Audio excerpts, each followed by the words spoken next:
पार्टियां चिल्लाती हैं सारे हिंदू एक हो जाओ, सारे हिंदू एक हो जाओ, और तुम्हारा दुश्मन मुसलमान है। बेटा एक बात बताओ, अगर आप लोग हिंदू हो, आप लोगों के दिमाग में भी रहता है कि सच में हम हिंदू हैं, अगर आप लोग हिंदू हो तो ये कैसा हिंदूवाद है कि आरक्षण तुम भी चाहते हो, आरक्षण हम भी चाहते हैं। क्यों भैया, आरक्षण आप भी चाहते हो ना, आरक्षण हम भी चाहते हैं, लेकिन आपके आरक्षण का विरोध कौन कर रहा है? मुसलमान कर रहा है? बताइए कौन कर रहा है? यही तथाकथित हिंदूवादी लोग कर रहे हैं ना। तो आपका दुश्मन मुसलमान हुआ? कौन हुआ? हिंदूवादी लोग हुए ना। आपके गले में मटका, कमर में झाड़ू बांधी हुई थी, वो किसी मुसलमान ने आके बांधी थी? बताइए, यही हिंदुओं ने बांधी थी ना। आपको जाति व्यवस्था में किसने बांटा? मौर्य, कुशवाहा, शाक्य, बंगी, पासी, चमार, अय्यर, कड़ैया, इन सब में किसने बांधा? इन्हीं हिंदूवादी लोगों ने बांधा ना।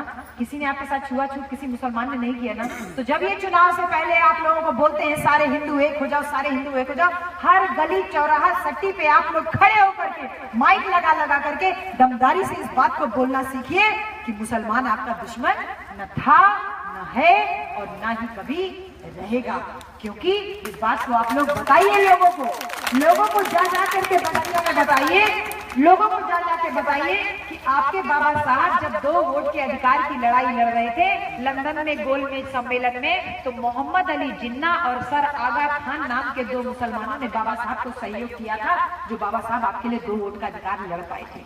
जब पानी के लिए बाबा साहब महार तालाब सत्याग्रह कर रहे थे, उस समय एक मुसलमान ने ही ऐसे अपनी जमीन दी थी, जैसे आज हमारे भंते जी ने इतना बड़ा बुधविहार के लिए जमीन दी, ऐसे एक मुसलमान ने बाबा साहब को जमीन दी थी आंदोलन करने के लिए। ज्योतिबा फुले जब औरतों की शिक्षा के लिए स्कूल खोलने का काम कर रहे थे, तो उस समय उस्मान शेख नाम के एक मुसलमान ने ज्योतिबा फुले को जमीन दी थी। माता सावित्रीबाई फुले के साथ जो औरत पहली बार शिक्षिका बन के बाहर निकली, वो उस्मान शेख की पत्नी हमारी अम्मी फातिमा शेख थी। हमारे बाबा साहब जो संविधान लिख पाए ना, संविधान सभा में पहुंचने का अवसर भी हमारे 48% मुसलमानों ने बंगाल से बाबा साहब को चुन के भेजा था, जो बाबा साहब संविधान लिख पाए थे। तो मुसलमान हमारा दुश्मन न था, न है और न कभी रहेगा। ये सारे लोग केवल हम लोगों को लड़ाने के लिए रात दिन चिल्लाते हैं सारे हिंदू एक हो जाओ, तुम्हारा दुश्मन मुसलमान है।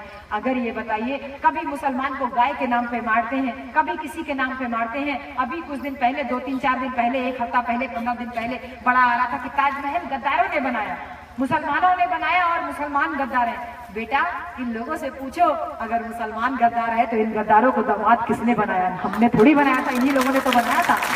अपनी बेटियां तो इन्हीं लोगों ने ब्याही। इन्हीं लोगों से क्यों गद्दार गद्दार चिल्लाते हैं? क्योंकि हमको समझ